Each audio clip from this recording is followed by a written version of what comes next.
പുതിയൊരു വീഡിയോയിലേക്ക് എല്ലാവർക്കും സ്വാഗതം. ഈ ചൂടത്ത് കുടിക്കാൻ പറ്റിയ വളരെ ഹെൽത്തി ആയിട്ടുള്ള നല്ലൊരു ഡ്രിങ്കിൻ്റെ റെസിപ്പി ഒന്ന് കാണാം. നമ്മുടെ ഈ ഒരു ഡ്രിങ്ക് റെഡിയാക്കി എടുക്കാനായിട്ട് ഒരു പാനിലേക്ക് 20 ml കപ്പിൽ ഒരു കപ്പ് അളവിൽ സേമിയ ഒന്ന് ഇട്ട് കൊടുക്കാം.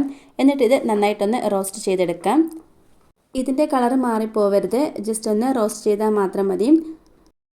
നിങ്ങളുടെ കയ്യിൽ റോസ്റ്റ് ചെയ്തിട്ടുള്ള സേമിയ ആണെങ്കിൽ ഡയറക്റ്റ് അങ്ങ് ചേർത്ത് കൊടുത്താൽ മതി. ഇതിപ്പം നന്നായിട്ട് ഇവിടെ മൂത്ത് കിട്ടിയിട്ടുണ്ട്. ഈ ഒരു കളറാവണം, ഒരുപാട് അങ്ങ് കരിഞ്ഞു പോകരുത്. ഇത് അങ്ങനെ കരിഞ്ഞു പോയിട്ടുണ്ടെങ്കിൽ നമ്മൾ ആ ഒരു ഡ്രിങ്ക് റെഡിയാക്കുന്ന സമയത്ത് ഇതിൻ്റെ കളർ എടുത്തറിയാൻ പറ്റും. ഇനി ഇത് ഫ്ലെയിം ഓഫ് ചെയ്ത് തണുക്കാൻ വേണ്ടി ഒന്ന് മാറ്റി വെക്കാം. ഇനിയും അതേ പാനിലേക്ക് തന്നെ ഒരു കപ്പ് അളവിൽ പാൽ ഒഴിച്ചു കൊടുക്കുന്നുണ്ട്. ഞാനിപ്പോൾ ഇവിടെ ഫുൾ ഫാറ്റ് മിൽക്ക് തന്നെയാട്ടോ എടുത്തേക്കുന്നത്. ഇനിയും ഇതിലേക്ക് അരക്കപ്പ് അളവിൽ അരിപ്പൊടി ചേർത്ത് കൊടുക്കാം. അരിപ്പൊടി ചേർത്ത് കഴിഞ്ഞ് ഇതുപോലെ നന്നായിട്ടൊന്ന് മിക്സാക്കി കൊടുക്കണം. ഇത് നന്നായിട്ട് വെന്ത് തിളച്ച് കുറുകി വന്ന് കഴിയുമ്പോൾ നമുക്കിതും കൂടെ ഒന്ന് മാറ്റി വെക്കാം. ഒരുപാട് അങ്ങ് കട്ടിയായി പോവരുത്. ഇതുപോലെ ചെറിയ ലൂസിൽ വേണം ഇത് നമുക്ക് മാറ്റി വെക്കാനായിട്ട്. ഇത് തണുത്ത് കഴിയുമ്പം ഒന്നും കൂടി ഒന്ന് കട്ടിയായിട്ട് വരും. ഇനി നമുക്കിതിലേക്കുള്ള ജെല്ലി ഒന്ന് റെഡിയാക്കി എടുക്കണം. അതിനായിട്ട് ഒരു പാനിലേക്ക് അരക്കപ്പ് അളവിൽ വെള്ളം ഒഴിച്ചു കൊടുക്കുന്നുണ്ട്. വെള്ളം നന്നായിട്ടൊന്ന് ചൂടായി വന്ന് കഴിയുമ്പോഴത്തേക്കിന് നമുക്കിതിലേക്ക് ജെല്ലി ക്രിസ്റ്റൽസ് ഒന്ന് ചേർത്ത് കൊടുക്കാം. ഞാനിപ്പോൾ ഇവിടെ സ്ട്രോബെറിയുടെ ആ ഒരു ക്രിസ്റ്റൽസ് ആട്ടോ എടുത്തേക്കുന്നത്. നിങ്ങൾക്ക് ഏത് ഫ്ലേവർ വേണമെന്നുണ്ടെങ്കിലും എടുക്കാവുന്നതാണ്. ഇനിയും ഇതിലേക്ക് ഒരു 4 ടേബിൾ സ്പൂൺ അളവിലാട്ടോ ഞാനിത് ചേർത്ത് കൊടുക്കുന്നത്. നമ്മൾ ആ ഒരു ക്രിസ്റ്റൽസ് ചേർത്ത് കൊടുത്തു കഴിഞ്ഞ് ഇതുപോലെ നന്നായിട്ടൊന്ന് മിക്സാക്കി കൊടുക്കണം. ഇത് ചെറുതായിട്ടൊന്ന് തിളച്ച് കുറുകി വന്ന് കഴിയുമ്പോൾ നമുക്കിതിൻ്റെ പാകം ഒന്ന് നോക്കാം. ഇതുപോലെ കയ്യിൽ ഒട്ടിപ്പിടിക്കുന്ന ആ ഒരു രീതിക്ക് തന്നെ വേണം ഇത് എടുക്കാനായിട്ട്. ചൂടോടുകൂടി തന്നെ ഇത് വേറൊരു പാത്രത്തിലേക്കൊന്ന് മാറ്റി കൊടുക്കാൻ സെറ്റാകാൻ വേണ്ടിയിട്ട്. ഇതുപോലെ സ്റ്റീലിൻ്റെ പാത്രം വേണം കേട്ടോ എടുക്കാനായിട്ട്. ഒരുപാട് സമയമൊന്നും വേണ്ട, 10 മിനിറ്റ് മാത്രം മതി. ഇത് നന്നായിട്ട് തന്നെ സെറ്റായി കിട്ടും. ഇനി വേറൊരു ബൗളിലേക്ക് 2 ടേബിൾ സ്പൂൺ അളവിൽ ചിയ സീഡ്സ് ഒന്ന് ഇട്ട് കൊടുക്കുന്നുണ്ട്. നമ്മൾ ഹെൽത്തി ആയിട്ടുള്ള ഡ്രിങ്ക് റെഡിയാക്കുന്നത് കൊണ്ട് ഞാനിവിടെ ചിയ സീഡ്സ് ആട്ടോ എടുത്തേക്കുന്നത്. നിങ്ങൾക്ക് ഇതിന് പകരം സബ്ജ സീഡ്സ് വേണമെന്നുണ്ടെങ്കിലും എടുക്കാവുന്നതാണ്. ഇനി ഇത് മുങ്ങിക്കിടക്കാൻ പാകത്തിനുള്ള വെള്ളം ഒന്ന് ഒഴിച്ചു കൊടുക്കാം. ഇത് കട്ട കെട്ടിപ്പോകാൻ ചാൻസ് വളരെ കൂടുതലാണ്, അതുകൊണ്ട് നന്നായിട്ട് തന്നെ ഇതൊന്ന് മിക്സ് ആക്കി കൊടുക്കണം. ഇനി ഇതൊരു അരമണിക്കൂർ നേരത്തേക്കിന് സോക്ക് ചെയ്യാൻ വേണ്ടി മാറ്റി വെക്കാം. ഇനി ഇതിലേക്ക് വേണ്ട സേമിയ ഒന്ന് വേവിച്ചെടുക്കണം. അതിനായിട്ട് ഒരു പാനിലേക്ക് ഒരു കപ്പ് അളവിൽ പാൽ ഒഴിച്ചു കൊടുക്കുന്നുണ്ട്. വെള്ളം ഒന്നും ചേർക്കാത്ത നല്ല കട്ടിപ്പാൽ തന്നെ വേണം എടുക്കാനായിട്ട്. ഇനിയും ഇതിലേക്ക് മധുരത്തിന് ആവശ്യമായിട്ടുള്ള പഞ്ചസാരയും കൂടി ചേർത്ത് കൊടുക്കാം. നേരത്തെ റോസ്റ്റ് ചെയ്ത് മാറ്റി വെച്ചിട്ടുള്ള ആ ഒരു സേമിയയും കൂടെ ഇതിലേക്ക് ചേർത്ത് കൊടുക്കാം.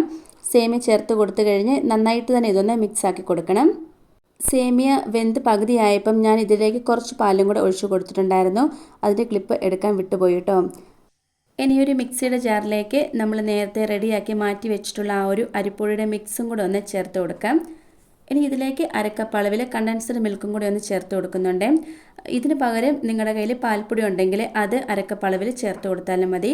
ഇനി ഇതിലേക്ക് ഒരു കപ്പ് അളവിൽ തന്നെ പാൽ ഒഴിച്ചു കൊടുക്കുന്നുണ്ട്. ഫുൾ ഫാറ്റ് മിൽക്ക് തന്നെയാട്ടോ ഞാനിവിടെ എടുത്തേക്കുന്നത്. ഇനി ഇത് നന്നായിട്ടൊന്ന് അടിച്ചെടുക്കാം. ഏലക്കയുടെ ആ ഒരു ഫ്ലേവറൊക്കെ ഇഷ്ടമുണ്ടെങ്കിൽ അതും കൂടെ ചേർത്ത് അടിച്ചെടുക്കാവുന്നതാണ്. ഇപ്പോൾ ഇവിടെ സേമിയ നന്നായിട്ട് തന്നെ വെന്ത് കിട്ടിയിട്ടുണ്ട്. ഇങ്ങനെ തന്നെ എടുത്താൽ മതി. ഇത് ഇനി തണുത്ത് കഴിയുമ്പം കുറച്ചും കൂടെ കുറുകി വരും. ഈ ഒരു സേമിയ ചെറുതായിട്ടൊന്ന് തണുത്ത് വന്ന് കഴിയുമ്പോൾ ഇതിലേക്ക് കണ്ടൻസ്ഡ് മിൽക്കും കൂടെ ഒന്ന് ചേർത്ത് കൊടുക്കാം. ഞാനിപ്പോൾ ഇവിടെ ഒരു 4-5 ടേബിൾ സ്പൂൺ അളവിലാട്ടോ ചേർത്ത് കൊടുക്കുന്നത്. കണ്ടൻസ്ഡ് മിൽക്കും കൂടെ ചേർത്ത് കൊടുത്തു കഴിഞ്ഞ് നന്നായിട്ട് ഇതൊന്ന് മിക്സ് ആക്കി കൊടുക്കണം. ജെല്ലി ഇപ്പോൾ ഇവിടെ നന്നായിട്ട് റെഡിയായി കിട്ടിയിട്ടുണ്ട്. ഇനി നമുക്കിതൊന്ന് കട്ട് ചെയ്തെടുക്കാം. ഏത് ഷേപ്പ് വേണമെന്നുണ്ടെങ്കിലും കട്ട് ചെയ്തെടുക്കാം കേട്ടോ. നല്ല സോഫ്റ്റ് ആട്ടോ ഇത് കട്ട് ചെയ്ത് കൊടുത്തു കഴിഞ്ഞ് ഇതുപോലെ ഒരു സ്പൂൺ വെച്ചിട്ട് ഇങ്ങനെ ഇളക്കി കൊടുക്കുവാണെങ്കിൽ പെട്ടെന്ന് തന്നെ ഇത് ഇളകി കിട്ടും. നല്ല ഭംഗിയുണ്ടല്ലേ ഇത് കാണാനായിട്ട്, നല്ലൊരു കളറും. ഇനി ഇതെല്ലാം കൂടെ ഒന്ന് സെറ്റാക്കി എടുക്കണം. അതിനായിട്ട് ഒരു വലിയ ബൗളിലേക്ക് നമ്മൾ ആദ്യം വേവിച്ച് വെച്ചിട്ടുള്ള ആ ഒരു സേമിയ ഒന്ന് മാറ്റി കൊടുക്കാം. നിങ്ങൾക്ക് ഇതിലേക്ക് ഇഷ്ടമുള്ള ഡ്രൈ ഫ്രൂട്ട്സോ ഒക്കെ ചേർത്ത് കൊടുക്കാം. ഞാനിപ്പോൾ ഇവിടെ സ്ട്രോബെറി ആട്ടോ എടുത്തേക്കുന്നത്. സ്ട്രോബെറിയും കറുത്ത മുന്തിരിയും കൂടെ ആട്ടോ എടുത്തേക്കുന്നത്. ഇനി നമ്മുടെ ഒരു ജെല്ലിയും കൂടെ ഇതിലേക്ക് ചേർത്ത് കൊടുക്കാം. ജെല്ലി ചേർത്ത് കൊടുക്കുമ്പം അത്യാവശ്യം നല്ലൊരു കളറും കിട്ടും, നല്ലൊരു ടേസ്റ്റും ആട്ടോ ഇത് കഴിക്കാനായിട്ട്. ഇനിയും ഇതിലേക്ക് നമ്മൾ നേരത്തെ അടിച്ചു വെച്ചിട്ടുള്ള ആ ഒരു മിക്സും കൂടെ ചേർത്ത് കൊടുക്കാം. ഒരു അരമണിക്കൂർ കൊണ്ട് ചിയ സീഡ്സ് നന്നായിട്ട് തന്നെ ഇവിടെ കുതിർന്ന് കിട്ടിയിട്ടുണ്ട്. ഇനി അതും കൂടി ഒന്ന് ചേർത്ത് കൊടുക്കാം. വെയിറ്റ് കൺട്രോൾ ചെയ്യുന്നവരൊക്കെ ആണെങ്കിൽ ചിയ സീഡ്സ് ഇട്ട് തന്നെ കഴിക്കണം. അല്ലെങ്കിൽ ഡ്രിങ്കായിട്ട് ഇഷ്ടപ്പെടുന്നവരൊക്കെ ആണെങ്കിൽ സബ്ജ സീഡ്സ് ചേർക്കാവുന്നതാണ്.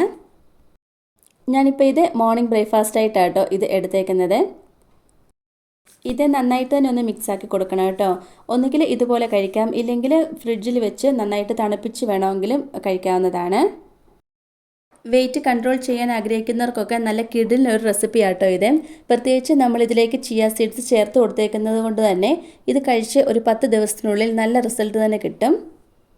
ഇതുപോലെ എല്ലാവരും ഒന്ന് ട്രൈ ചെയ്ത് നോക്കണേ. ഇന്നത്തെ നമ്മുടെ ഈ ഒരു വെയിറ്റ് ലോസ് റെസിപ്പി എല്ലാവർക്കും ഇഷ്ടമായി കാണുമെന്ന് വിചാരിക്കുന്നു. ഇഷ്ടമായിട്ടുണ്ടെങ്കിൽ ലൈക്കും കമൻറ്റും സബ്സ്ക്രൈബും ഒന്നും ചെയ്യാൻ മറന്നു പോകരുതേ. അടുത്തൊരു വീഡിയോയിൽ കാണാം. താങ്ക്